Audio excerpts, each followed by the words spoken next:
right, keep it going for all the comedians you've seen so far. It's been a fantastic show. Y'all paid $10, got way more than that, man. One more time for the DJ, make some noise for him. And while we're in the news, make some noise for yourselves being out here on a Saturday night. We appreciate you. It is great to be back here in Pleasanton because I live in South Central Los Angeles on the corner of Cripp and MS-13. I know that for a fact, they wrote it on my house.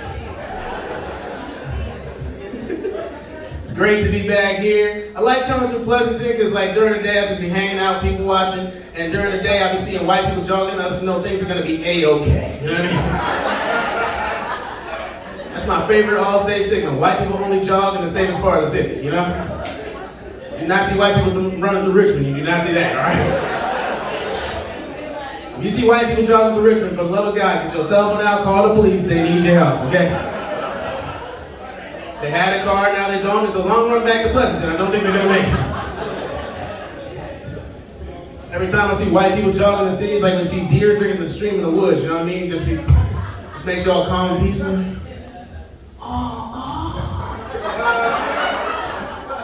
Oh, kids, come on, take a look. Shh, don't scare them, don't scare them. Look at the Caucasians in their natural habitat. Look at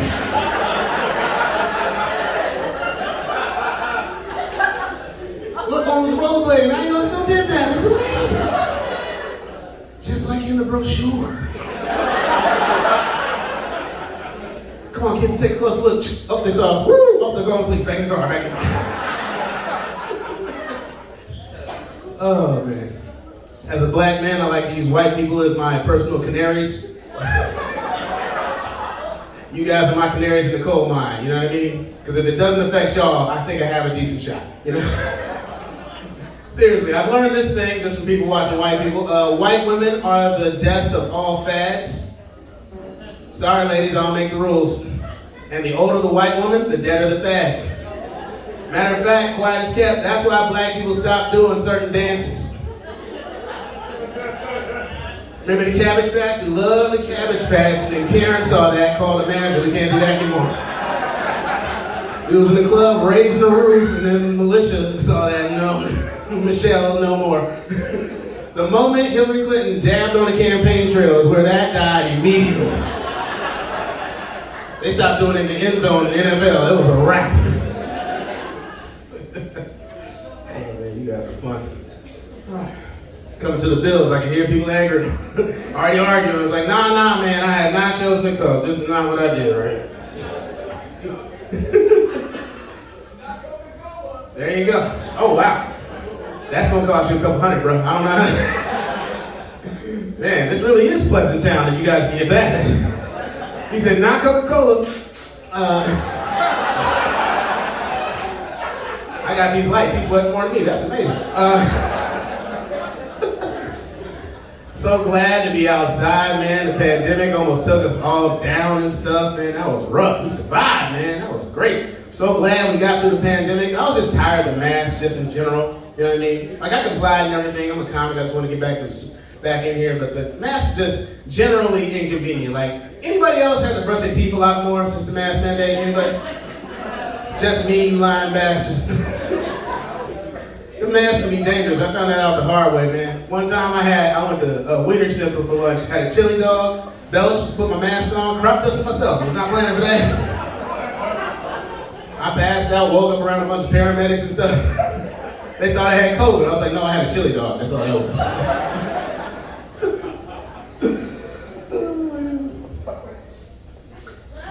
I watched everything on TV during the pandemic. There was nothing else to do. I finished Netflix, y'all. Didn't know it was humanly possible, you know? And the crazy thing is, like, you know how like when you finish a show, it'd be like, hey, if you like Wednesday, you might like The Average Family Values, something like that, right? I finished Netflix and it suggested therapy. They put up a 1-800 number. Suggests I go outside, get some air and stuff. I'm a big sports guy, you know what I mean? I love sports. I'm one of those guys that has to have ESPN in the background. I can't start my day until Stephen A. Smith has screamed at me for about 30 minutes, you know? And during the pandemic, ESPN was struggling. for the first couple months. There was nothing going on. I watched marble racing for 2 weeks during the pandemic. I lost $250 gambling on marble racing in 2 weeks. And if you're confused about what marble racing is, I just explained it. Marble, grade, $250 gone, right? So there was no sports on, but I did gravitate to the one sport that was on ESPN because it's naturally socially distanced, and that was NASCAR. Yeah, my black ass got into NASCAR.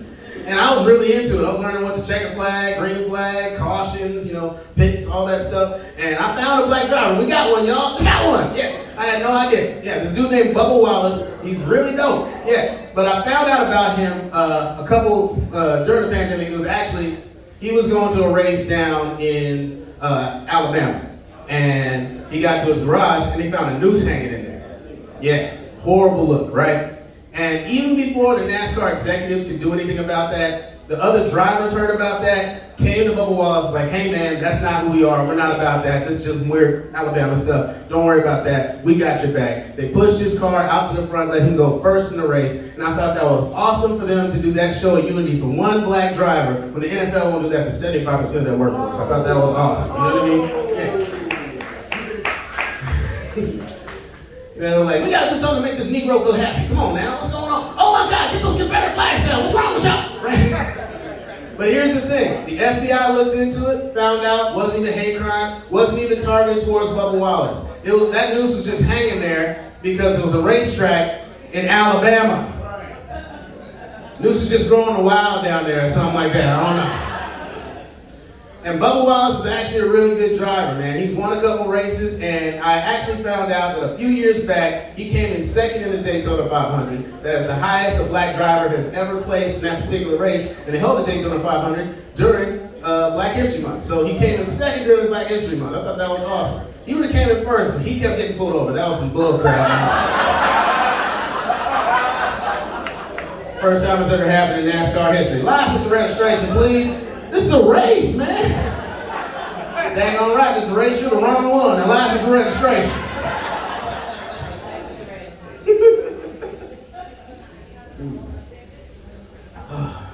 Watching so much, I started writing again, trying to write a show. I had an idea for a show. I don't know if this is ever gonna get picked up, but we'll see. I wanted to come up with a show where we found all the people that went on Pimp My Ride and got carjacked. Those have got to be some interesting 911 calls. APD be like, calling all cars. Be on the lookout for a hot pink 1992 Honda Civic with bubbles coming out of the back, a cotton candy machine on the front, unicorn horn, and a DJ hanging out of the roof. Please advise. Crazy thing about the whole pandemic, everybody had to wear masks, everybody was being all racist towards Asian people. But one of the unknown advantages to everybody being racist towards Asian people, I didn't have to wait in line at Panda Express for like a year and a half. That was awesome. And up here in the Bay, y'all actually got Chinese food. Down in LA, we do not have that stuff. Panda Express is the best thing I got, and that's the closest, that is the tastiest Chinese food cooked by Mexicans I've ever had in my life, you know? I be sitting there on my chopsticks like, I don't know what you did to this orange chicken, Javier, but this is delicious, thank you. Your cousin provides the oranges, thank you. Tell him I said mucho gusto. When did you and your amigo start putting cheese and sour cream in the egg rolls, dog? This is the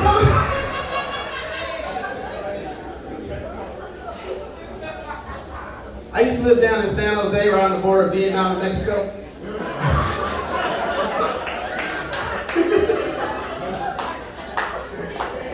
If you go to that particular Panda Express, sometimes they will serve you a green tea or horchata. I finished my meal, he gave me a fortune churro. I was like, what y'all serving in these? Buena suerte. Thank you, Julio. Mucho gusto.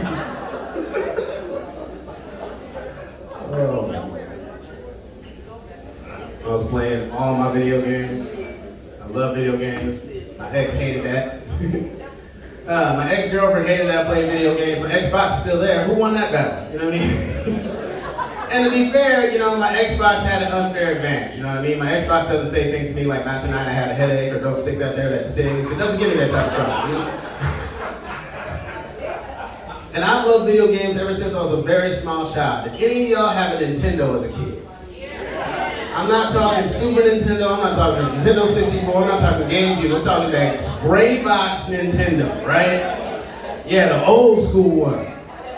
That's when you had to be tough just to play video games. You had to have some strength to you, you know what I mean? Because anytime you want to play Excite Bike or Donkey Kong, it took 2 hours of this.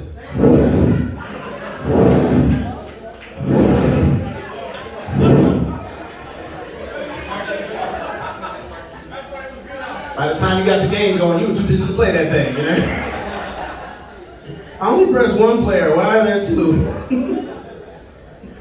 Oh, man. And now my video games have grown up with me, you know what I mean? I got a gaming PC, I got an Xbox One Series X and stuff, it's dope. You know, you can hook it up to the internet, play racist kids all over the planet, it's a beautiful thing. But now the games are too damn realistic. They're so much like real life, they're not even fun anymore. You know what I mean? I got the Madden for this year, Madden 23, halfway through my season, my running back's out with a drug charge.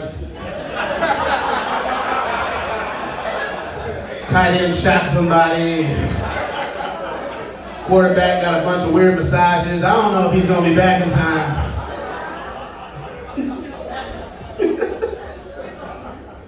And the crazy thing about that joke is every year I just wait for training camp and I just change the names around. The NFL never lets me down, you know what I mean? There's always somebody in trouble. The NFL should say, "I need to find a lawyer," you know what I mean? If you're on the Raiders, Negroes fight litigation. That's what that should be. Oh man, this next show is kind of rough, but I'm gonna do it anyway. Raider fans, where you at? Okay, that's more excitement than you deserve. Last season, I was following a very interesting player in the vein of what I was just talking about. His name was Henry Ruggs III. And I was following him because he was on my fantasy team, and he was killing, foreshadowing. Don't get ahead of me. And he was doing great, but this man decided to make a huge mistake that just basically ruined his life, right? Like, this man got drunk one night, was driving his brand new Chevy Corvette 160 miles an hour through Las Vegas, right?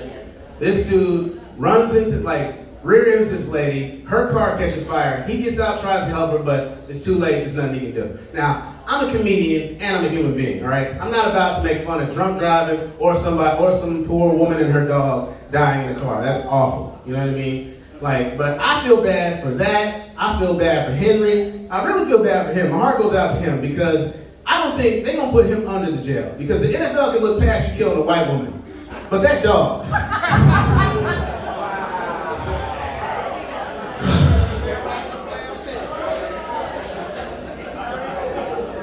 I don't think you're gonna find a lawyer for that case, bro. Good luck to you, you know? Oh man. But like I said, I'm not trying to make fun of that, make light of that situation anyway. But as a consumer, I can't think of a better commercial for Chevrolet Corvettes. He was doing 160 miles an hour, crashed head on, and came out unscathed. Is that thing made out of vibranium? I'll take 3 right now. They should put that in the commercial. I mean, not right away, it's too soon, you know? I'll let you. Anybody gain weight over the pandemic? How much you gained? Too much? I understand. I've always been fat, so I can't even tell anymore. I'm standing still and sweating. That's how I know I gotta rub you. It's the most exercise I got all day. But I put on weight, and I was trying to lose it after the pandemic. I got with this, my buddy who's a personal trainer. He's also a comedian, so he cut me a deal. And this dude is super positive, but I've been doing comedy and been fat my whole life. And I'm just trying to let this dude know he's got an uphill battle, because I'm very pessimistic. He's like, you know what, man? One of these days you're gonna get it. You're gonna understand that you gotta be consistent. You're gonna figure it out, because one day you're gonna realize there's nothing that tastes as good as being thin feels. Bro, I got one better for you. There's no one that looks better than cheesecake tastes. How about that, huh? Show me which one of these weights makes me feel better than that. There's a skinny dude inside you just waiting to get out, bro. I digested that guy in high school, man. They find him, they're gonna put me on Making a Murder, you know what I mean? And it sucks, man, because like as I've gotten older, my reasons for wanting to lose weight have changed, you know what I mean? Like when I was younger, I wanted to, get in shape so I could be in the NFL. Life. And then in my 20s, I want to be in shape, try and get a six-pack for women. Now I just want to have boobs anymore, you know what I mean? Like, it's embarrassing when your girl plays with yours, you know? These are just like mine, you fat bastard. I've always wanted to try this. Let me try this quick. She was like, did you like that? I was like, no. She was like, neither do I. Don't ever do that again.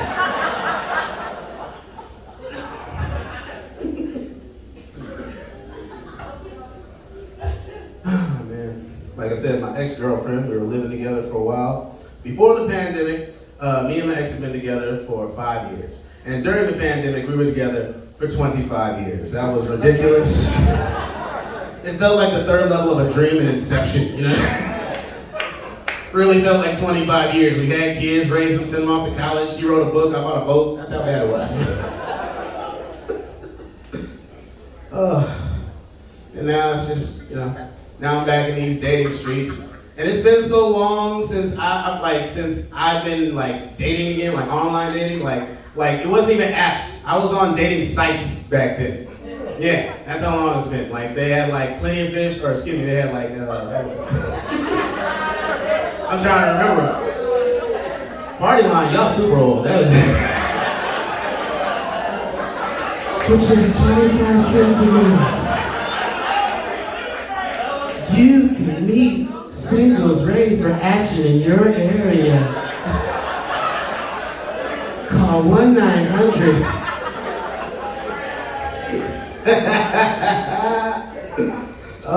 Thank you for making me feel better. Not that old anyway. But yeah, like back when those dating sites, they had eHarmony for everybody that wanted to spend $30 a month. Plenty of Fish for everybody that didn't. Christian Mingle for hypocrites.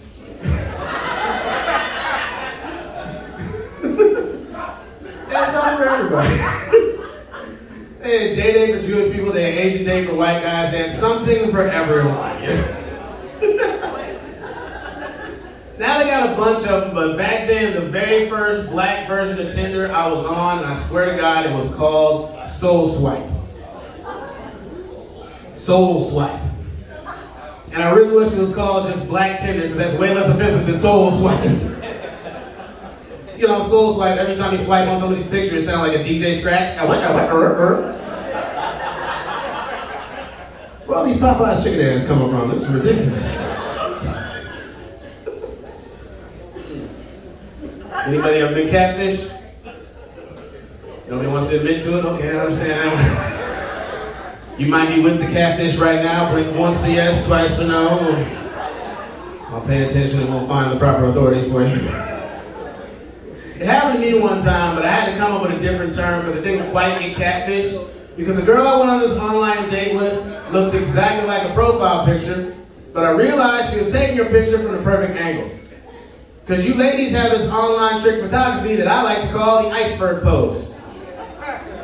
That's when all your selfies come from way up here. And I call this the iceberg pose because much like an iceberg, 85% of your mass has been cropped out of this daggone picture. It all lies below the surface. I met this chick in person, she was twice the person I was expecting to meet, you know what I mean? I ain't get catfish, I got Moby Dick on that particular situation.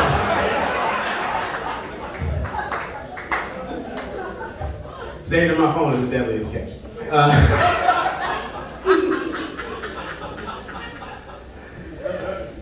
And I like making that joke, but I don't like to make it seem like I have a thing against big girls. I'm a big dude, come on now, I stay home, all right? I love being a big girl, but my one thing is you gotta have you can't be big all over, you know what I mean? You gotta have one main problem area, all right? Because I know I'm built like a Michelin man, and if you're built like a Michelin man, We ain't gonna touch nothing. We just gonna be burning rubber all night long.